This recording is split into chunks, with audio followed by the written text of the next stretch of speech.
Welcome back to Painting and Decorating. Synthetic brushes. Where's my thoughts on them today? Well, they're actually pretty good. It's took me a while to come round to them because I thought at first they were too springy and I couldn't get used to them. But you know, over time, the more you use them, they do have the benefits.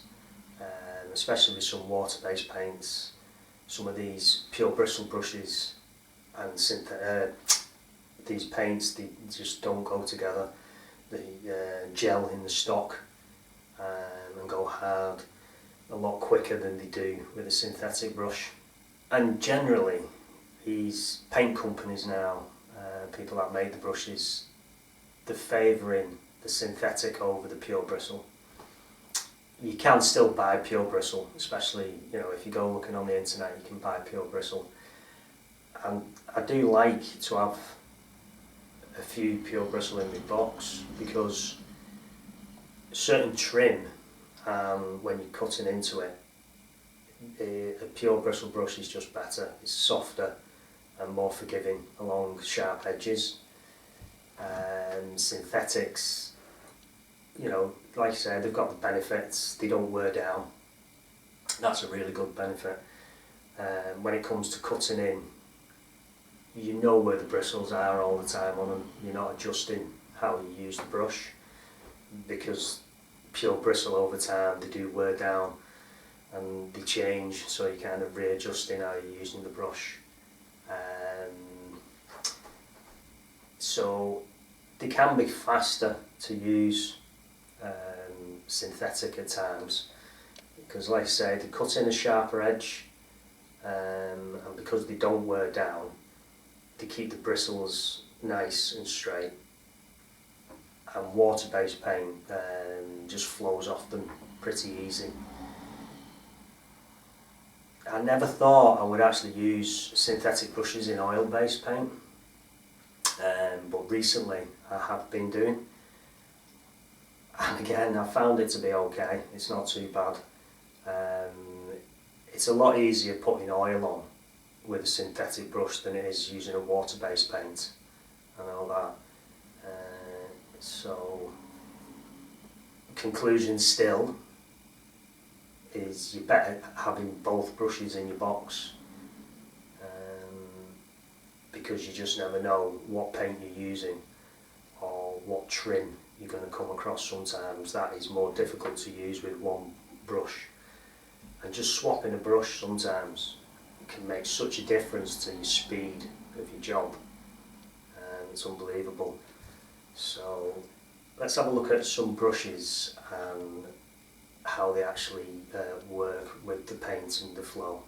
So there's loads of different brands of synthetic brushes out there, ranging, Harris, Hamilton, Purdy, Prodec. These ones are Premier and Kana. Those are made in America, and those are made in the UK. I've actually been using some of these. I've got one there, and it's lasting up quite well. It's got a decent stock. It doesn't actually specify on those if it's soft or hard, so I'd say it's medium. So these two are different.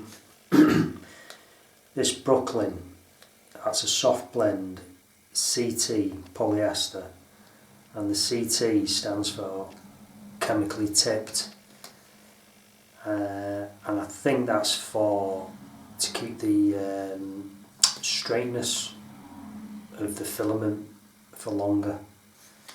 And this Atlantic, that's a firm blend, and that's nylon and polyester. So the soft blend, that's for trying to get a smooth surface less brush marks. If the surface is rough, then you're better off using the firm. If you're probably using gloss, you're probably oil-based paints, you're probably better using the firm. Again, between the water-based paints, gloss, or any paint you're going to use, emulsion or satin, depending on the surface, you're still going to have to swap between brushes just to see which one is best. They do a lot of different types now, and it's better having a selection of synthetic brushes. You know, if you're doing a big area, you might want a 3-inch, and if you're cutting in large areas, you might want a different 3-inch for cutting in, rather than using the same 3-inch that you're just using for cutting round emulsion on paper, say. So it's about having a selection of brushes so you can choose the one for a crisp edge sometimes when you're cutting in. Let's just have a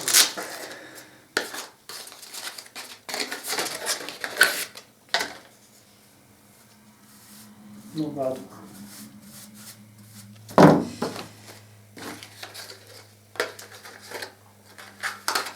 That's the soft one. I'm just actually seeing if they mark them in any other way, because once you've bought them, how do you know?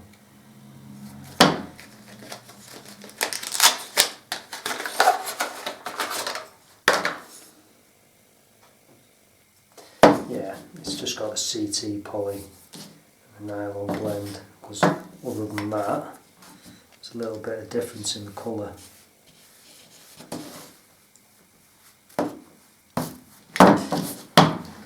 Now, one thing I have noticed straight away with these is the handles.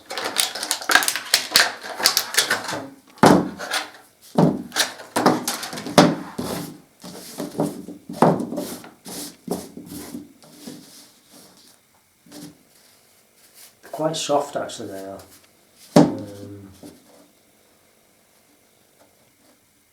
Just a bit shorter, but the handles on these are very thin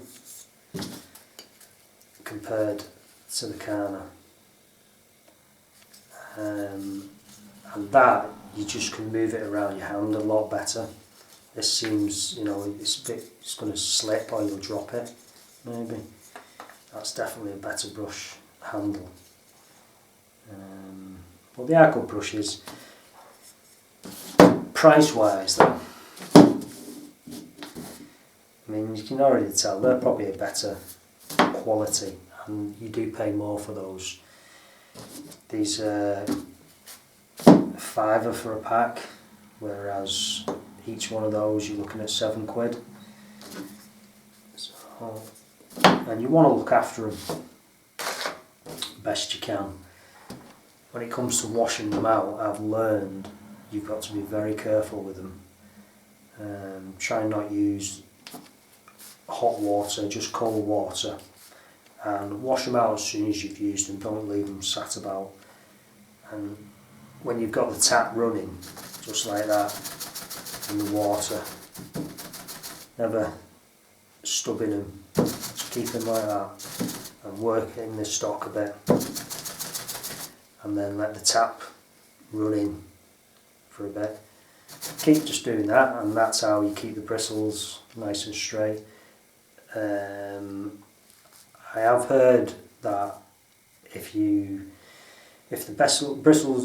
filaments are bent, you can actually put them in boiling water for a few seconds and then straighten them out. I've not tried it yet, but I will be having a go at that one. Right, let's again, synthetic, they do have the uses, but pure bristle can be good as well, so you do need both brushes. This is a flat brush in my brother's, and it's been fixed once. It's lost its copper band, lost its nails. We've glued it together and it's still going. But the bristles in this are a blend between pure bristle and synthetic filaments, and you probably can tell that the synthetic filaments are all knackered, they're all bent, whereas the pure bristles are all still nice and straight. So, you know, that's what happens to synthetic eventually. No matter how much you look after them, they will eventually start bending.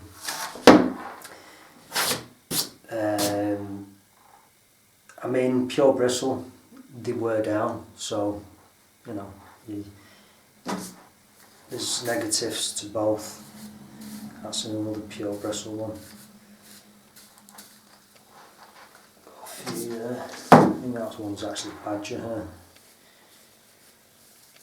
Old brushes those, a stippling brush, and they're all natural hair, you know, from pigs or badgers,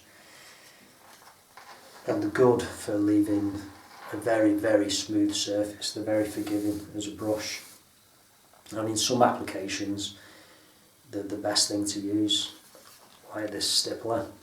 Imagine that being a synthetic, wouldn't last long at all, would it? Right,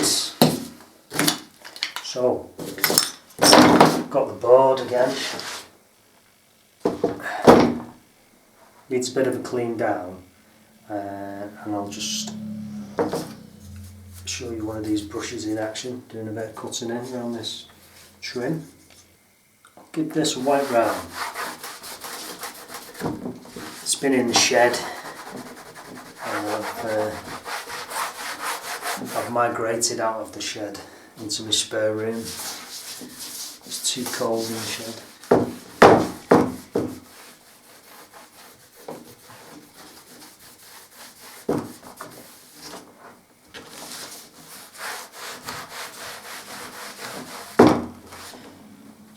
So it should be called Painting and Decorating Spare Room Full of Knowledge. No.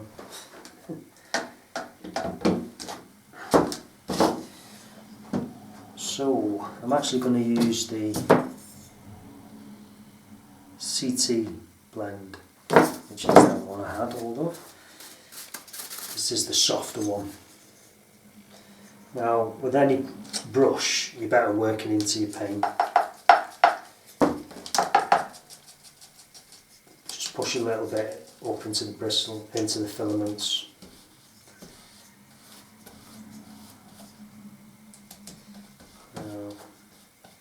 The angle I'm painting at here isn't the best, but left-handed cutting in down this bit, when you're ever cutting in, you don't just go straight up to the edge of the wall or the ceiling. You know, you start off a little bit away from the edge, and then work towards the edge. And if you're putting, well, usually you're putting 2 coats on. So what you want to do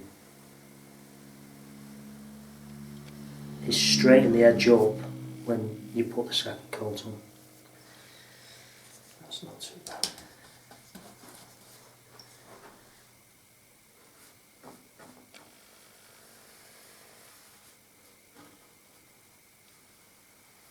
And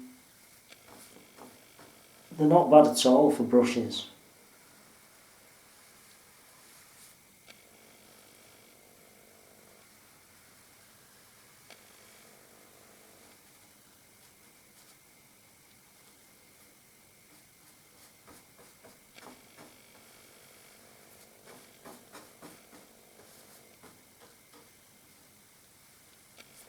So if that was your first coat, when you second coat it, you straighten the line up.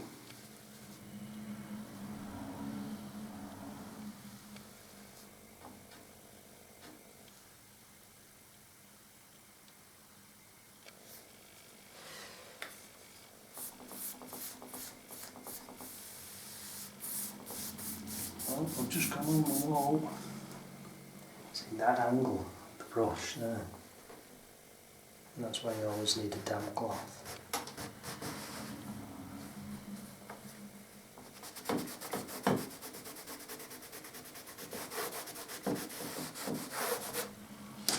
There we go.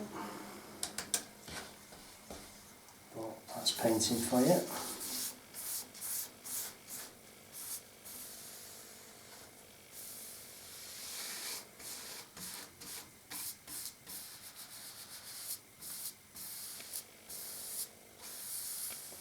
What you want to make sure on this angle is that you're not pushing paint around the corners, so then you flood the board, you get runs in it.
There you go.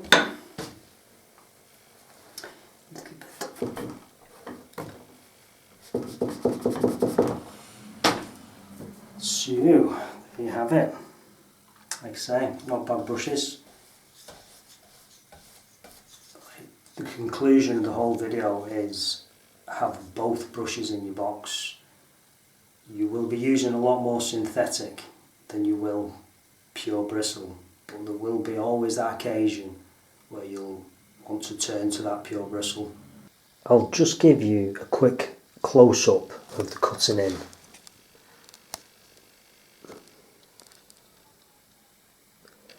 Now, this is the first coat, and like I was saying before,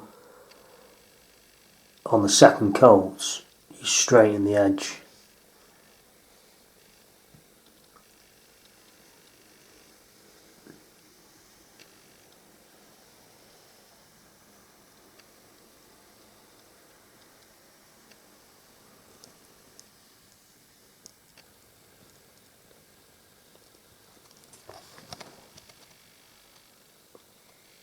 So I hope you enjoyed that video.